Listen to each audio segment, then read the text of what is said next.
Good morning, Dr. Lachman. This is Diane Susi. I'm volunteering with Children's Health Defense, and we're interviewing some of the people who will be at our April 2nd Spring Holistic Expo. So thank you for joining us this morning.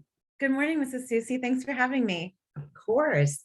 Now, Dr. Lachman, you are on the schedule to speak. So we thought we'd ask you a little bit about yourself. If you could tell me a little information about yourself and how you got involved in this holistic approach to medicine. So, funny story, I saw an ad in a magazine and Google was just invented. And so I looked it up and I found out there's a 4-year postgraduate medical program called naturopathic medicine. And I applied and got in, and I didn't go. And then I pursued my first career, which was environmental science. And then about 5 years later, I called them up and I said, hey, can I still go? And I didn't go. And then the next year I went. So that was 6 years later. So I did my environmental work for 6 years. And then I applied to Southwest College of Naturopathic Medicine in outside of Phoenix, Arizona. So I attended there for 4 years, all because of an ad I saw in a magazine in an office somewhere. So that's how I got into this. But my mother did macrobiotic cooking. I don't think I went to the doctor for more than like a couple of things my whole life. I took antibiotics once in my whole life. I never missed a day of school, kindergarten through college for being sick. My mom had perfect attendance in Philadelphia School District for 30 years teaching. So that was just how I grew up. I didn't know that women had menstrual cramps until I went to medical school and we're learning all these. No, that's not true. One of my friends did, but I didn't know like all the other things that women had. I didn't know they had menopausal symptoms. Like nobody I knew had this stuff. So it was kind of eye-opening to see, how the rest of the world, how many things the rest of the world has that are going on. So that's how I got interested in it by chance.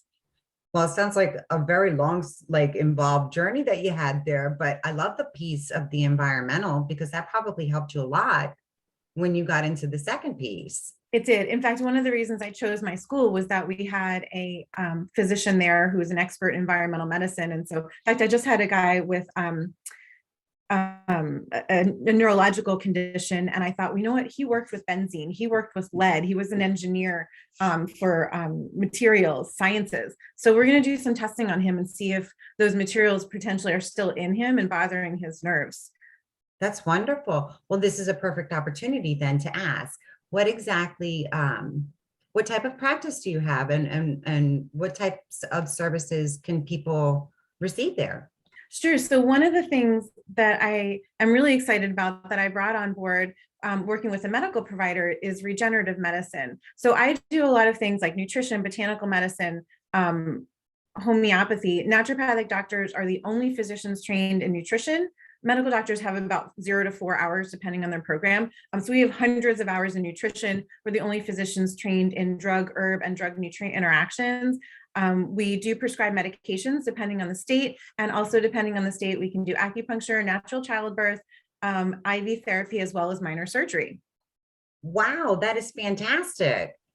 So one of the things that I'm trained in is regenerative medicine, but unfortunately in Pennsylvania, I can't do it. I'm really busy anyway, so I'm glad to bring on someone else to help me. So I have a medical provider doing regenerative medicine, and that's what I'm going to talk about is how to help him help more people, because when people have pain and they go to their doctor, their options are very limited. So I'm going to share with you a little bit about what regenerative medicine is and how you who are viewing this might be able to benefit from it. So we're going to talk about pain today. So I brought my friend, the knee. Oh, I like it. I like diagrams and physical things. Yeah, I like little toys. So as you can probably see, there's no patella on here. There's no kneecap, and that's been removed so you can see the meniscus, which is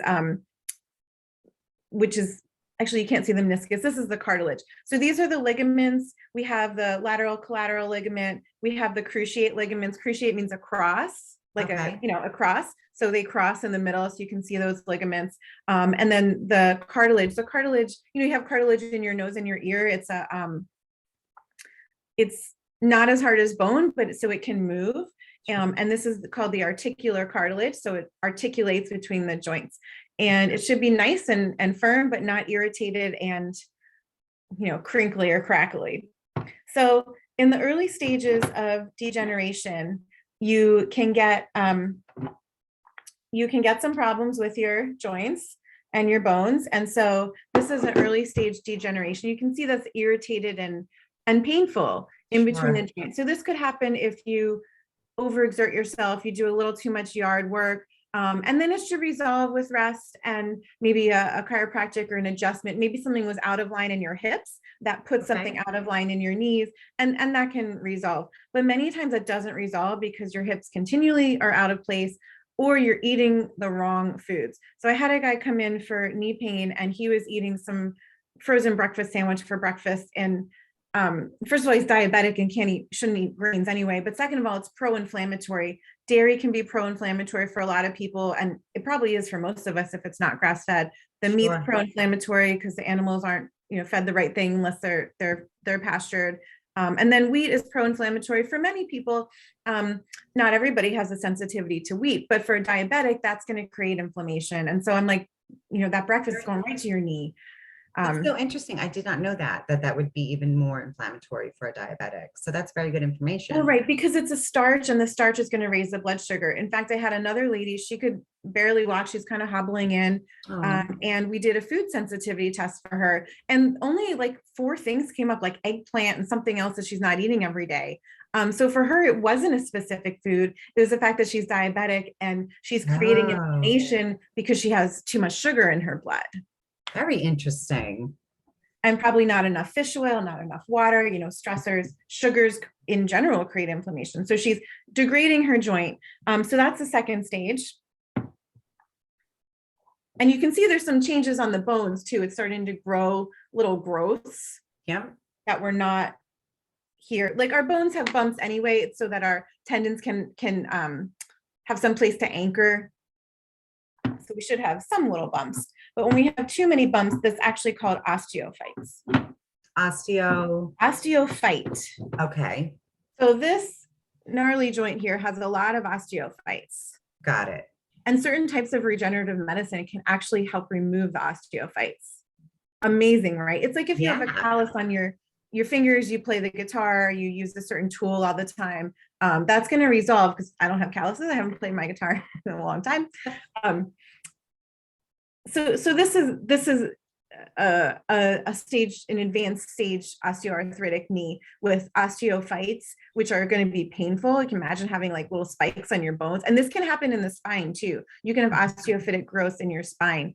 The cartilage is irritated and damaged, and it's going to erode away. And you might even get an x-ray that says that you have bone on bone degradation. So what I'm going to show you is that certain types of regenerative medicine can actually increase that joint space. That's amazing and wonderful to know, because as someone who suffers from chronic pain, it can be debilitating. So to know that I hope I have time to see your work, your talk on this. And regenerative medicine can be used for many different types of conditions because it's anti-inflammatory. So regenerative medicine products actually help lower inflammation, and they provide growth factors. So when you come to the seminar, I'm going to show you, I have this picture of a platelet, which is one of the types of regenerative medicine, the type that we do in my office. And the platelets secrete anti-inflammatory and growth factors and chemotaxic factors. Chemo means a chemical, taxi means to move. So it tells your body what chemicals to move where. And if you have an injury, it says, we need those healing chemicals here.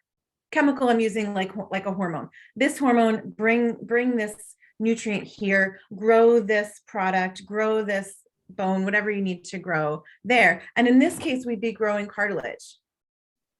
Got it. That's amazing. So, yeah, in America, we can use regenerative medicine and inject the product right where we need it. And then in other countries, I'm actually affiliated with a clinic outside of the country. We can do IVs of regenerative medicine product for systemic issues, for autism, for Parkinson's, for rheumatoid arthritis, for other autoimmune diseases, and other systemic issues. That we're limited. Yeah, we're limited. So this is like, when you say systemic, it will help the whole body. It will. And even I just spoke with them about some neurological conditions. They're doing intranasal injection because we have what's called the cribriform plate, which is like the Swiss cheese kind of bone we have right, like right in here above our nose. And so things can go right to our brain through that cribriform plate, which in this case is a good thing because we can get that medicine right where we need it.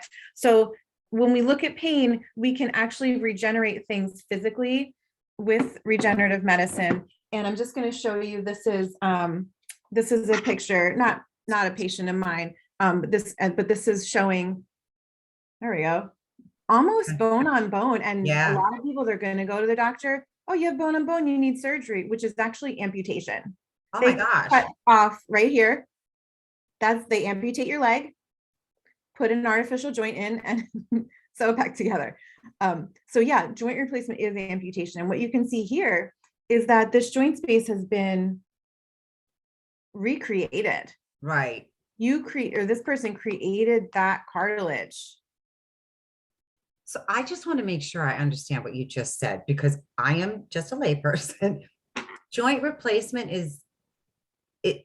I want to make sure I heard you correct. An amputation and then a reconnection. You cut off your bone. Yes. So you take out your knee joint and get a new joint. Got you. Okay. You Now leave your, your okay. fat and your muscles around there, but the bone is amputated. Understood. Right. And so now you're going to be able to speak to us a little bit about how we can avoid that. Yes, because if you know anybody who needs that procedure, there are complications, including death, including sepsis, which is severe infection.